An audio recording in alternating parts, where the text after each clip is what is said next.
Hey guys, rockmonkey here. So we got the Radiant Stars update nodes, and this is my first impression seeing it. I'm pretty much just gonna blow through all the skins and stuff. Radiant Stars. It's supposed to be like a Sailor Moon kind of thing, pretty cutesy. Not really into it. That Griffin's kind of sick though. Oh, it's very green. It's very pink. It's very blue. Oh, alright, that Griffin might be sick. Okay, I don't know who that is. Oh, it's a Nara. Okay.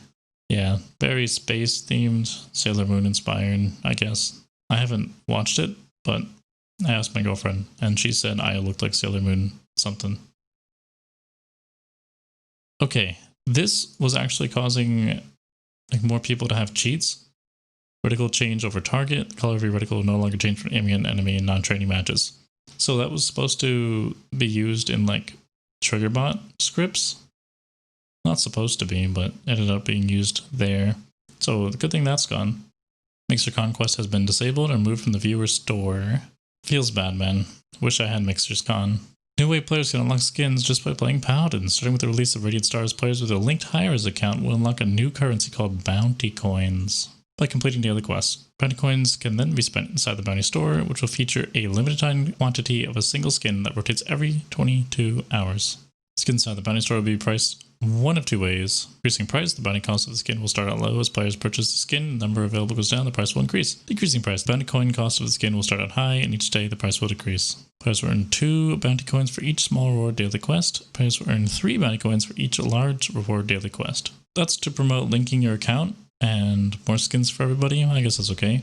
Customizations, Merman Genos, interesting. I might use that ironically, but the fish looks pretty cool, man. I saw the Twitter post and that little fish power is kind of sick. Golden Buck, Golden Drog. Alright, Golden Drog is pretty cool. Golden Shaw. I thought we already had Golden Shaw. I don't remember. Oh, look at this, bruh. Basic witch. Alright, toxic. I don't care about this stuff.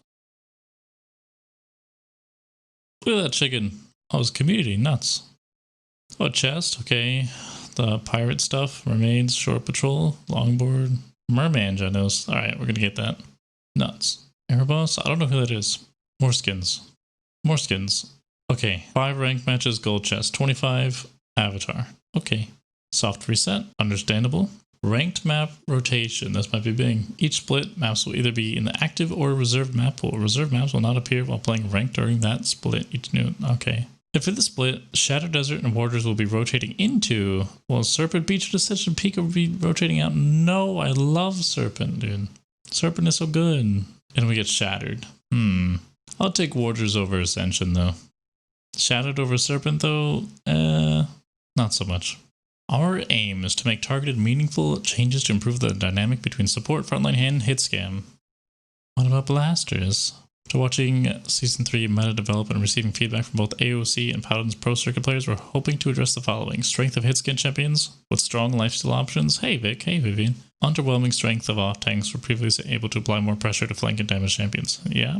Meta-defined nature of Io and Luna. Yep. Cost effectiveness, dynamic and mass riding resilience. Yep. Those are some big points. Cards and on-hit effects. Modified most of the on-hits effects to only apply after hitting players and pets rather than including decoys, illusions, deployables, and shields. Some exceptions based on use cases for particular abilities or cards. For example, cards pertaining to Drogo Salvo will still have their effects when hitting shields. So that's fair. People were like healing and getting a life rip off of deployables, which is annoying. Consistency. That's continuity. Consistency. That's big. Deep roots will no longer change from deployables. Wow. Master Riding now 250, Resilience now 150. Wait, Resilience is still 20, 40, 60. I thought they should have buffed it. Kinetic Toggle, that's smart. I like it. I hated being locked in Kinetic Burst as an Ash. Chrono Cannon damage 56, humongous. That's actually like a 10% increase. Oh, 12% increase. Exile, you're immune to CC. Okay. Decreased movement speed penalty 40% to 0%. Oh, he's fast. And during, okay, during activation and ultimate. That's cool. He needed something for his ult. His ult kind of sucked. Fernando, more ult charge. But he kind of needed that. He has very low damage. Aegis buff. Nice. Vortex grip. Reduced stun to 1.2. I like it. I wish his storm of bullets got buffed though.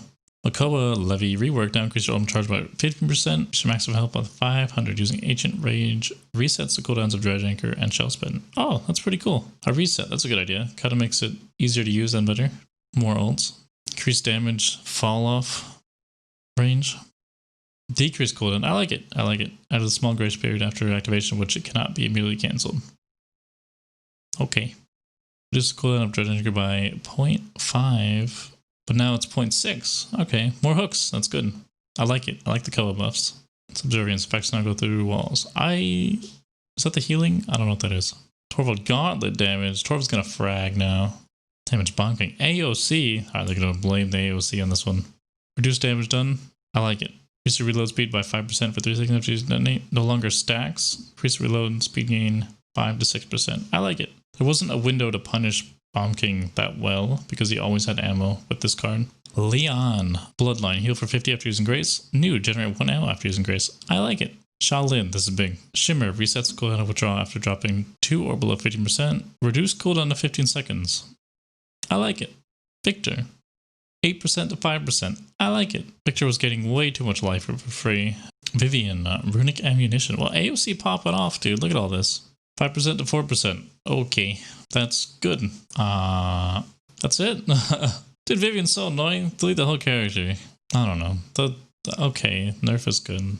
Honestly, I don't know if anyone should have life rip in their card loadouts. Personally, I think no one should have health in their loadouts. Life rip. I guess that's it.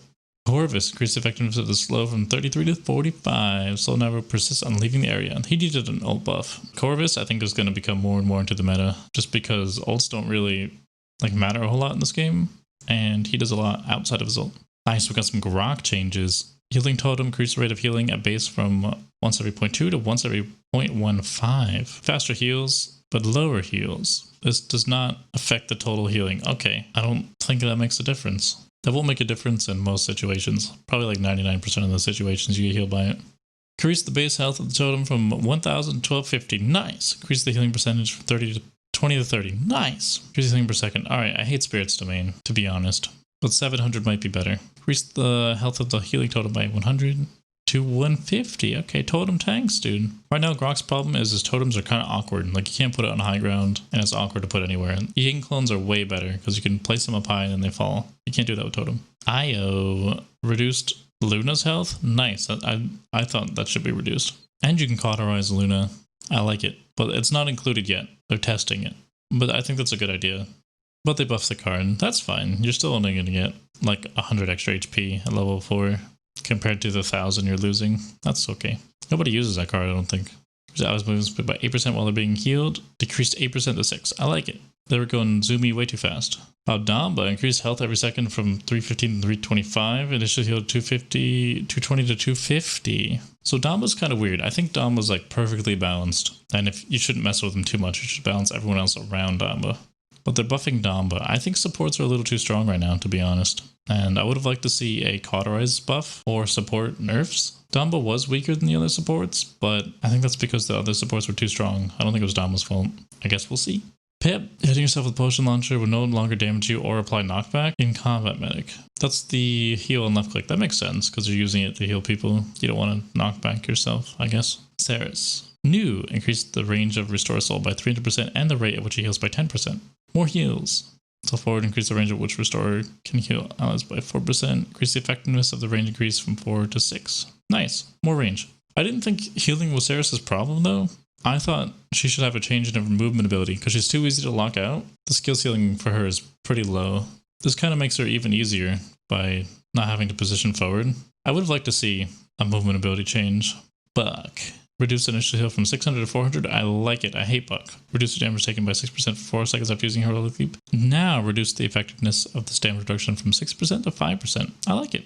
Buck was a little too strong, and he's very annoying because he does way too many things. Discover, increase the damage you deal to your retribution target by 30% and reduce the cooldown and retribution by 15. Remove the cooldown reduction from this talent. Huh. Whoa, look at that. 30 seconds to 6. 6 seconds to change your target. That's crazy. That actually makes sense though. I don't know why it was on such a long cooldown. I like it. I would have liked a dash buff though. Moji. This is a lot of Moji changes. Increase her mouse 1 attack. I was saying that should be done because then she's less of a gimmick. She's less of a burst gimmick. She has more impact from her range and she's not as stupid spray explosion based. Decrease rate of fire for the mouse 1. Decrease range of spray. Dude, that spray was going so far. I was shocked every time it killed me. Decrease damage per hit. So I don't know how this affects the overall DPS. I'm not sure the number changed that much, but she's less of a gimmick now. Her marks and her spray is worse, and she has more impact from her range, so I like that a lot. Increase the healing received by 10%. So her symbiotic now has less of an effect, which is good. She was healing way too much, and her lifesteal is nerfed. Good. Cozy changed from a flat heal to a bigger flat heal. Okay. Yeah, Cozy for me was a little bit underwhelming.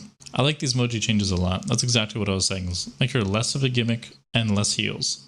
I like that. Talus. Increase rate of fire, reduce overcharge. So this makes him less of a window gimmick. He'll have more DPS by base. I'm not sure how the overcharge DPS affects. I'd have to do the math. Reduce damage taken by 6%. Decrease from 6 to 5. Okay. 8% lifesteal to 5%. I like this. I like all the lifesteal changes they're doing. Lifesteal was way too good. These are good Talus changes. Less life rip, less of a window dependency. That's good. Bug fixes. Fix an issue where shoulder bash could send a player in direction other than intended direction. Okay. Oh, they fixed the invisibility. But that was hot patched, I think. So now it's in the notes. Switch fix. Description error. Fernando's ultimate would not stop Koga from losing health when in Dragon Stance. Interesting. I've never had that happen. I've never tried that. Dread Serpent would not affect players in many cases on sloper sealing. I've seen that happen a couple times. Fixed an issue where Dama Dread Serpent will not affect players if they're out of line of sight to the center of the ultimate and then re-entered. Whoa. I actually thought that was intended. So now if you LOS it and then go back in, you will actually get feared by the residual fear. That actually might be pretty big. Description, Blitz Upper, Knockback Bug. Morale boost is slightly more efficient at 3. I didn't know that. Collision of the bridge on the outside of Magistrate. Damage themselves. I didn't know that. Gold skins. Out of bounds. That's never happened to me. And sprays. Okay. Not amazing bug fixes. The Dombo one's actually, I think Dombo's going to be pretty good with the way his fear was changed and the heal buff. So big takeaways. Makoa will be viable, I'm pretty sure, as an off tank. That's big. I wish they touched on Cauterize or nerfed supports all around, but instead they buffed Dombo. But instead they buffed Dombo and then nerfed Io and buffed Viserys. I think healing is in a weird spot where it's too strong for everybody in the game because of the Cauterize being capped at 75% and only starting at 25%. So I think that's something they still have to look at. And I would have liked a resilience buff instead of just a price change. That would have been nice as well. I actually liked every single change. My only criticism would be I wanted things changed more or in a different way where it affects the entire game instead of just these few situations. Like I would have liked a Cauterize buff instead of a life rip nerf, or a Resil effectiveness buff instead of a price change. But I don't disagree with any of this. This all seems pretty solid and it fixes a few of my complaints and issues with the game. Alright, that's everything. If you guys like the video, be sure to subscribe. If you want to see me live, check me out at twitch.tv/rockmonkey. See you there. Bye.